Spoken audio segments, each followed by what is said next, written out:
പവിത്രമതാമീ മണ്ണിൽ ഭാരതാംബയെ പൂജിക്കാം. പുണ്യവാഹിനി സേചനം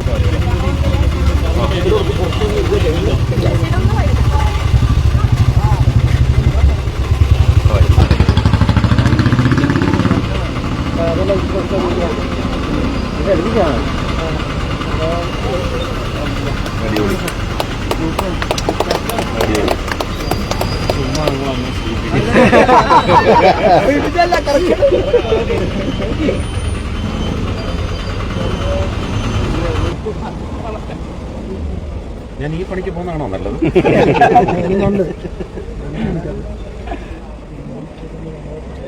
ഞാൻ എൻ്റെ അച്ഛൻ്റെ ലോഡ്ജിൽ മുറിയിലൊക്കെ പെയിന്റ് ചെയ്തിട്ടുണ്ട് ഒരുപാട് തവണ. എൻ്റെ വീടിൻ്റെ വിസിറ്റേഴ്സ് റൂമിലും പെയിന്റ് ചെയ്തിട്ടുണ്ട് കോളേജിലൊക്കെ പഠിക്കുന്ന സമയത്ത്. പക്ഷെ അത് ഇങ്ങനെ വരയല്ല, ഫ്ലാറ്റായിട്ട് മറിൽ പെയിന്റിങ് അല്ല.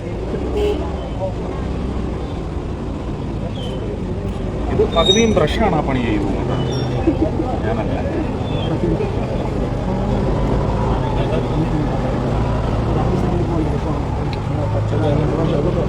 ഒരു അരയിഞ്ച് ബ്രഷ് കൂടെ വാങ്ങിച്ച് കച്ചവടം പറയണേ. നമ്മൾ ഈ പെയിന്റ് അങ്ങനെ കൊണ്ടുപോകണം, ഇതെല്ലായിടത്തേക്ക് ഉപയോഗിക്കാമല്ലോ, കൊണ്ടുപോകാം. അതുപോലെ ആ റോഡ് എവിടെയാണെന്ന് കണ്ടുപിടിച്ചോ? ഇന്നലെ രാത്രി ആരോ റോഡിൽ താമര വരച്ചത്, അതിനകത്ത് ഈ എതളില് നമുക്ക് സ്വർണ്ണ പെയിന്റ് അടിക്കണം. ഞാൻ ഇട്ടല്ലോ മെസ്സേജ്. ഗോൾഡ് കൊണ്ടുവരണം, അപ്പൊ കൊണ്ടുവരാം.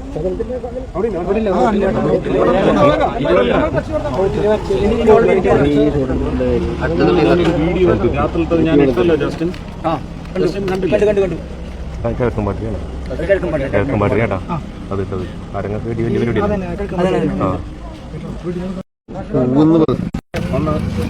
അടിച്ചോട്ടെ. കറക്റ്റല്ലേ ചേട്ടാ? ഇതുപോലെ ആവണമെങ്കിൽ പരമ പവിത്രമതാമീ മണ്ണിൽ ഭാരതാംബയെ പൂജിക്കാം. പുണ്യവാഹിനി സേചനമേകും പൂങ്കാവനങ്ങളുണ്ടിവിടെ, പൂങ്കാവനങ്ങളുണ്ടിവിടെ.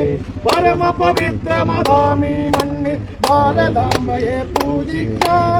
പുണ്യവാഹിനി സേചനമേകും പൂങ്കാവനങ്ങളുണ്ടിവിടെ, പൂങ്കാവനങ്ങൾ. നമ്മുടെ ഷഷ്ടിയാണ് ഈ മാസം 25, 26, 26-ാം തീയതി ക്ഷണിക്കുന്നു. Okay okay.